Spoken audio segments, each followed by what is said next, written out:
So these are this is the PDF file. It's updated. The one that you might have downloaded from may have been from last quarter. It'll be substantially the same, but any changes will occur on the ones that I give in class. And one of the first topics that we're going to cover are the three technology and the four forces of aerospace for aircraft, answering the question of what makes airplanes fly. And the technologies come from a man named von Karman. We'll cover them in detail. But again, I wanted you to remember that this is a tech elective, and we're going to be referring often to this equation that's shown here, which is the equation for lift. And the three quantities that lift depends on are the dynamic pressure, which we call Q, and the area, the wing area of the aircraft, which we call S, and a dimensionless number, a number with no units, that we call the coefficient of lift, or C sub capital L. Those are the three things. Now, where we are today in our class is this is kind of a list, a little topic outline that I'm keeping, and we're at the week 1 class 1 video again, and that means that you can download a PDF of this in case it's not coming out looking very good. We're not going to spend a lot of time on the history of flight up through the Wright brothers, but I would be remiss if we didn't talk about Daedalus and Icarus, the ancient Greeks, the sun who had wings made out of wax. Notice that Daedalus didn't send them, and he flew too close to the sun. Icarus flew too close to the sun. And we can use that as a metaphor for risk and reward. In other words, Daedalus took too much risk for the reward that he wanted. Should have done possibly a little more wind tunnel testing with his sun. And again, this is one of the themes. In fact, this is the first theme in our class, is that flight is calculated risk. Without risk, there's no reward. We want our risk to be reasonable, constrained at least by reason. And the three questions that we asked, getting back to what von Karman said were crucial. What are the structures? What am I making this vehicle out of, and how do I make it? Is my vehicle strong enough and light enough? A key answer. This was answered centuries ago, so we knew how to make it from watching birds fly. The second key question is how do we keep it aloft? Where does the propulsion come from? So if the first technical topic was structures, the second would be propulsion. What kind of engine? Now this was harder, and it wasn't until the Germans, Mr. Benz, invented the internal combustion engine, and as modified by Wilbur Wright of the Wright brothers. Wilbur Wright had a 12 horsepower engine that powered his thing, handmade. And not until that time could we really generate a light enough engine to keep us aloft with sustained flight while carrying a human being. And the final question, which the Wright brothers alone answered, was can the vehicle be controlled? This stumped some of the best minds in aviation.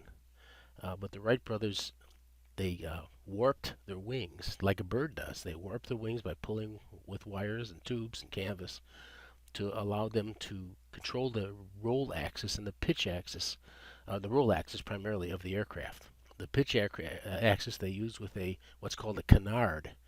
It's like a stabilizer that you see on modern aircraft, except it was put into the front. So there you have the three areas that gave us a calculated risk for flight: propulsion, and structures, and propulsion, and control. All three of which are integral parts of this class. They are critical technologies, and usually they limit, no matter what your technology is, whether it's SpaceX trying to shoot a new rocket or whatever it is, you're going to be limited by one of these three topics.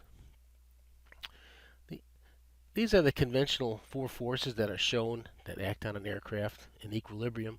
In other words, if it's flying level, you have gravity and lift operating in the vertical axis, in balance, and you have thrust and drag acting in the longitudinal axis. This is a standard picture shown by NASA, and of illustrating these four forces. And it is wrong, actually. It is a wrong picture. This is not how an aircraft flies. What you're looking at here is a dart. If you threw that thing, it would stick into the wall, just like a dart, because it's missing something very key that it needs. Um, the primary causes of lift and drag are not shown in that figure.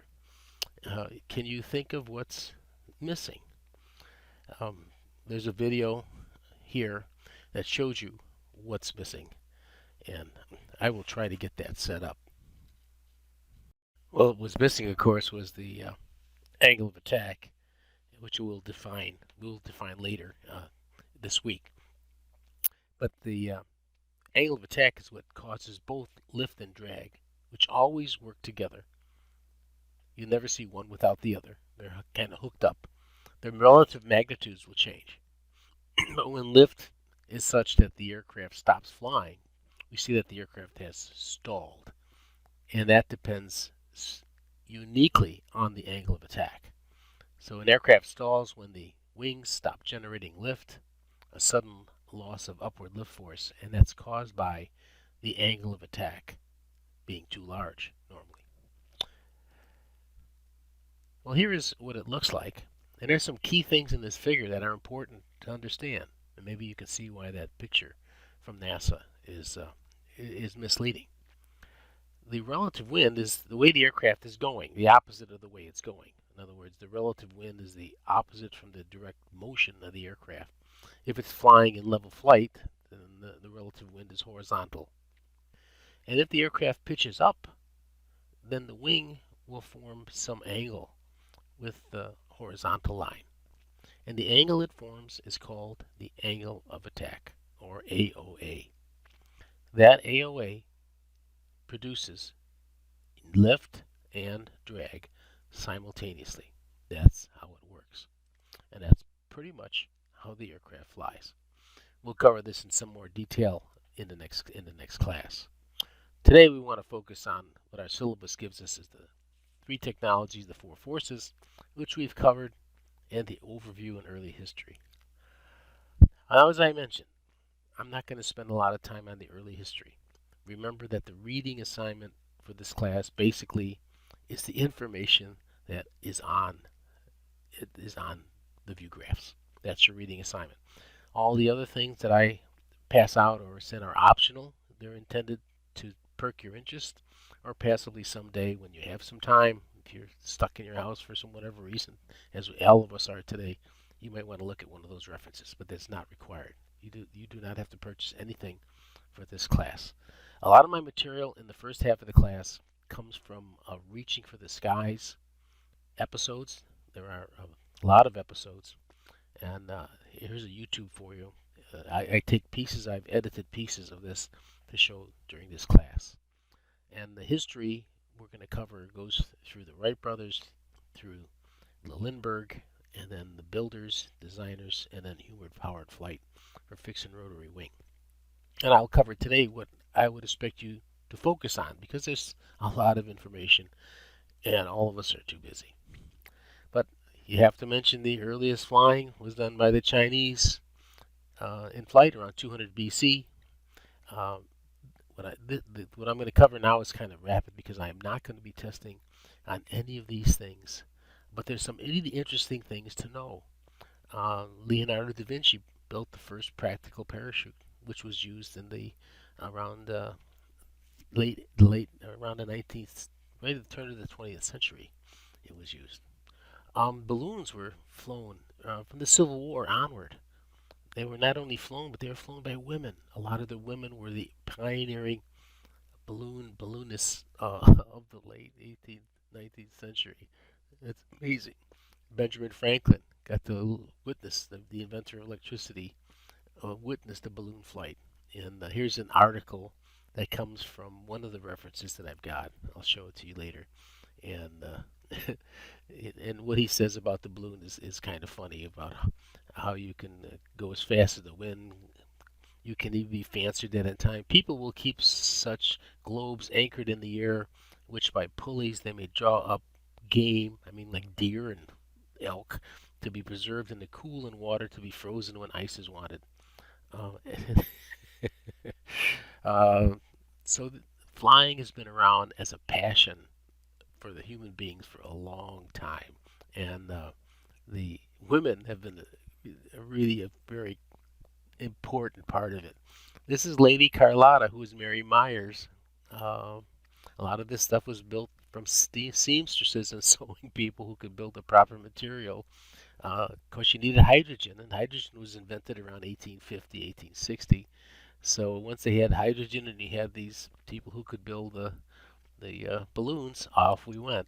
And Lady Carlotta is one of the optional reading things that you might look at for this week's reading material.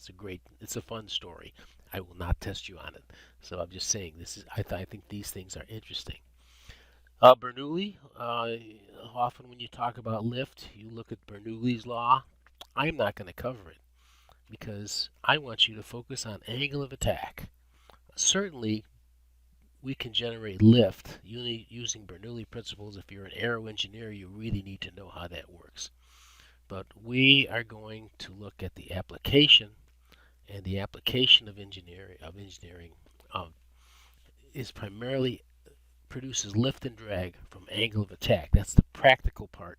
We're going to focus on mathematics in this class because it's a technical elective, but we're going to focus on that mathematics that's practical, why you really need to know.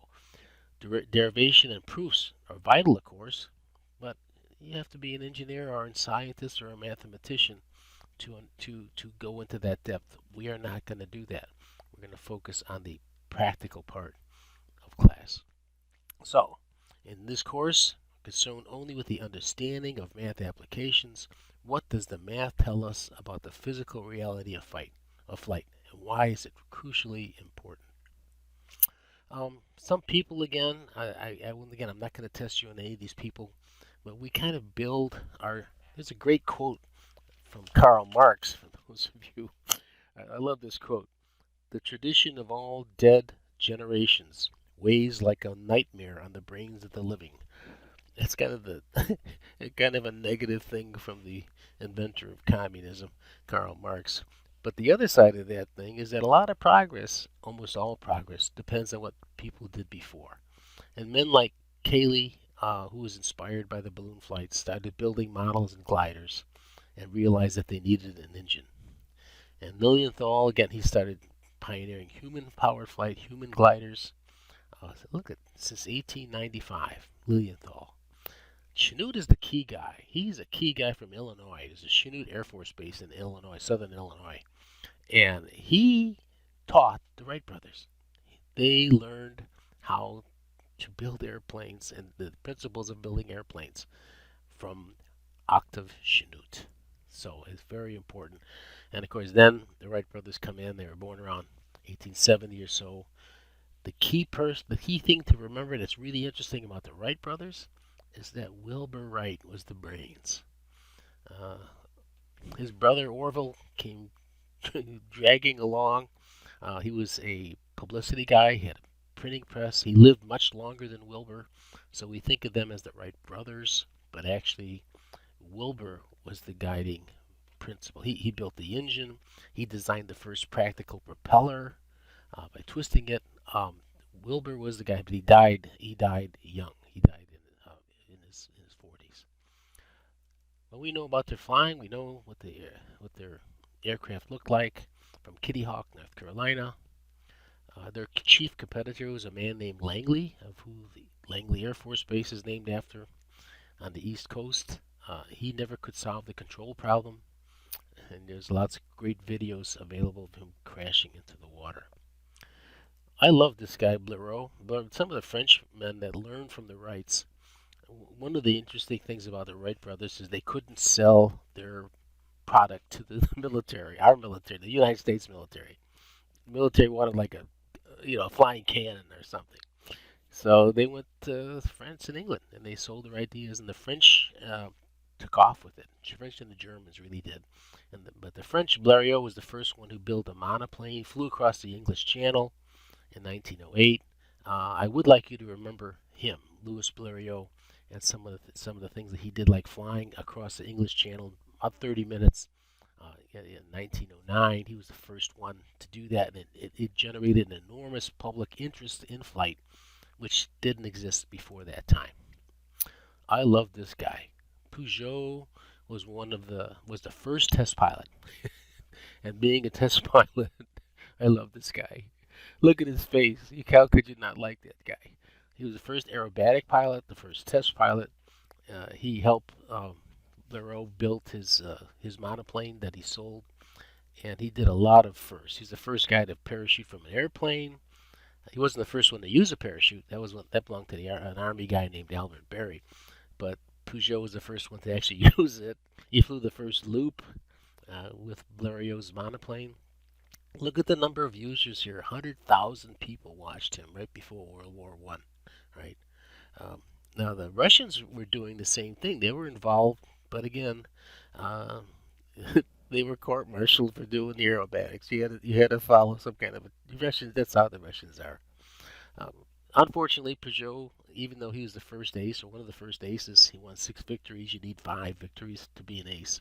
He was shot down and killed on August 1915. So this is one guy you might remember for the quizzes or for the midterm exams, because I love this guy. And you just look at his face. How could you not like this guy? Would you not like to go to dinner with this guy and listen to some of his stories? On the German side, the guy they had who was the equivalent was Gustav Thuer, and this is Gustav Thuer's airplane. He took Blériot's design for a monoplane, and he redesigned the wing. Look how thin that wing is. And the reason that wing is so thin, we'll cover later on how an airplane flies. But he wanted to land upside down. So you look at the landing gears on the top and the bottom of the wing. That's not a Photoshop. That's how he flew.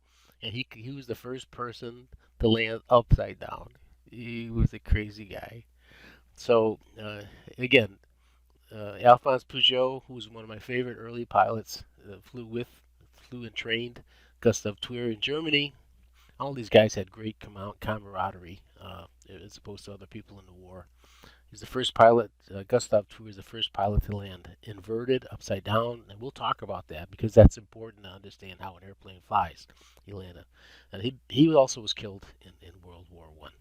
But these two guys, Peugeot and Thuer, something you might want to remember for further examination questions. Here's our first video, and this is Lucky Lindy. This takes us as a summary up to about the end of the 1920s. To fly like a bird, to enter a new element and look down on the earth like a god. It has been the dream of man since he first looked upward.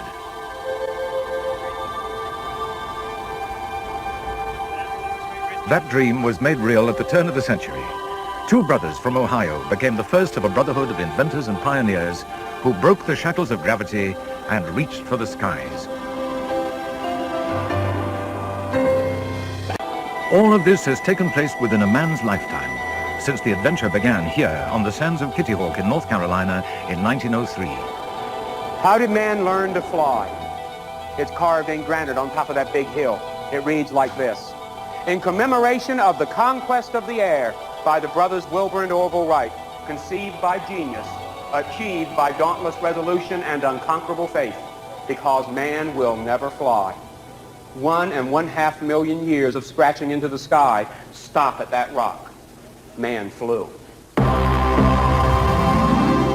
Orville and Wilbur Wright were bicycle makers from Dayton, Ohio, builders, practical men. But they were fired by the curiosity and the passion to fly. First, they studied the mechanics of bird flight. Then they experimented with kites and gliders. And finally, they brought their theories here to Kitty Hawk.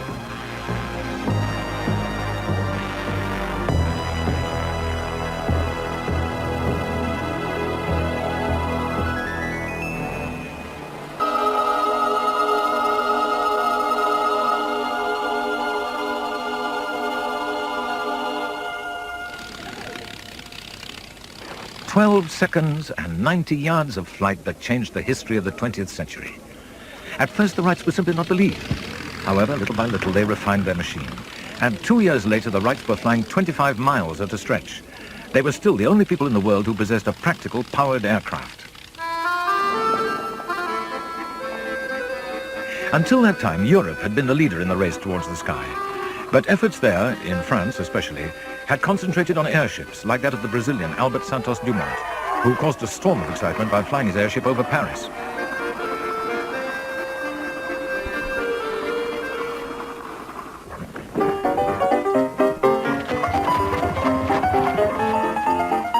But Europeans were still a long way from their first real aeroplane.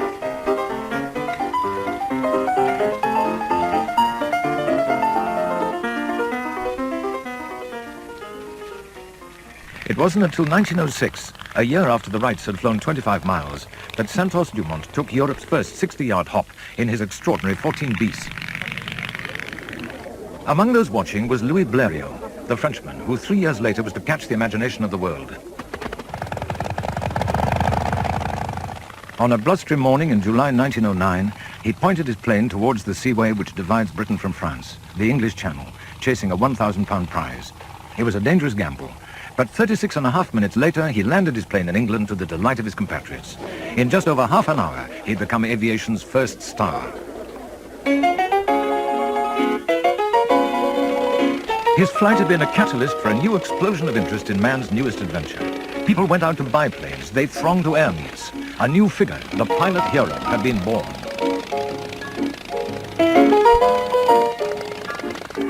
It wasn't long before the shape of aircraft began to conform to a standard. Engine at the front, wings in the middle, tail behind. Typical of the planes of the period is the British Avro triplane, built by A.V. Rowe in 1909. It's a masterpiece of design, elegant and practical. In the triplane, the controls have been refined into a system whose principles are with us still, though it retains the Wright brothers' old technique of wing warping.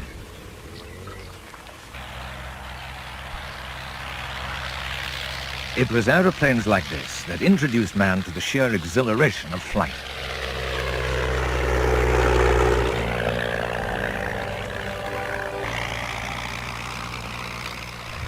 After the triplane came the legendary Avro 504. It was tougher and more solid than the triplane, with only 2 wings and more effective controls.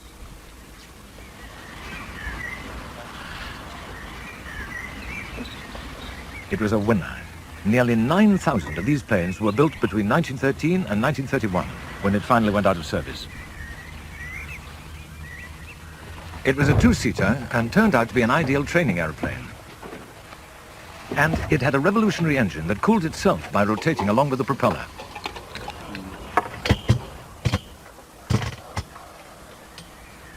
Let us start. Here to start. Set. Contact. Contact.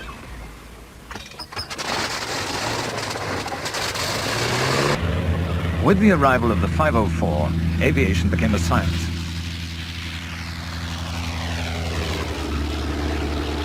The plane, unlike earlier aircraft, was entirely predictable. It would do what it was asked to do.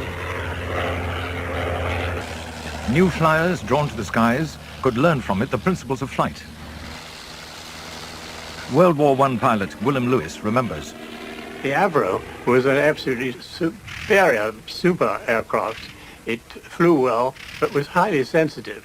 Mistakes showed up so clearly, but they didn't run you into a spin or a crash or anything like that. They could be rectified. So it was a good training aircraft. Streamlined training became even more important during the First World War. Pilots were now in huge demand. 26,000 were trained by the British Royal Flying Corps alone. So at the war's end, there was an enormous surplus of trained pilots and cheap planes. One result was show business.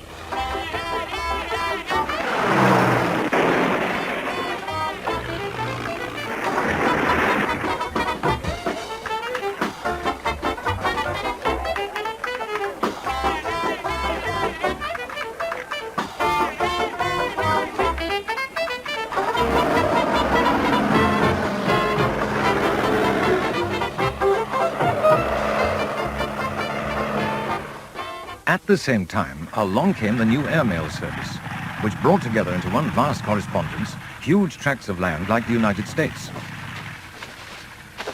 And now was the age of the trailblazers, who set out to find long-distance routes across the world. Alan Cobble flew the length of Africa. We had flown up from the blistering heat of the Sudan to Uganda. I was called Bwana Mkubwa Ya Indege, the great master of the bird. Then in 1927 came the most famous trailblazer of them all. A bashful 25-year-old flyer climbed into a monoplane called the Spirit of St. Louis. From a New York airport, he took off into the darkness on the first solo flight across the Atlantic. 33 and a half hours later, Charles Lindbergh landed in France to become overnight the most famous man on Earth. He had succeeded in shrinking the gap between Europe and America. Then he returned to America, and in New York received the most stupendous welcome of them all. Lucky Lindy, they called him then. So that kind of takes you through to 1930 or so. And what I wanted to point out was that, again, what I expect you to remember, what's written on the left is a reading assignment. So you might put that away. All the tests are going to be open book anyway, open notes. So you might want to remember this. And one of the things they said in the video that I think was important was that the British trained 26,000 pilots during World War I. 26,000. That's an amazing statistic. It explains a lot of the surplus after the war and a lot of the excitement that came from it. So I would want you to remember that, even though it's not shown here. We covered that in class, and I said that is a testable item. So that's what we want to look for. I think now would be probably a good time to break. Of course, you should remember something about Charles Lindbergh also. Spirit of St. Louis is obviously a testable item. Let me just show you one more thing about Lindbergh, and then I'm going to show you a couple things. Look at the bottom of this view graph. You see it's view graph number 25. Number 25. So this video is going to take you through view graph number 26. So if you have a particular question about something, it's good if you can tell me this is week 1, class 1, and this is view graph 26. I had a question about Newfoundland and St. John's. I had a question. See, I'll be able to locate that immediately, which would become crucial because of how much data and the different classes and what we'll be covering in class.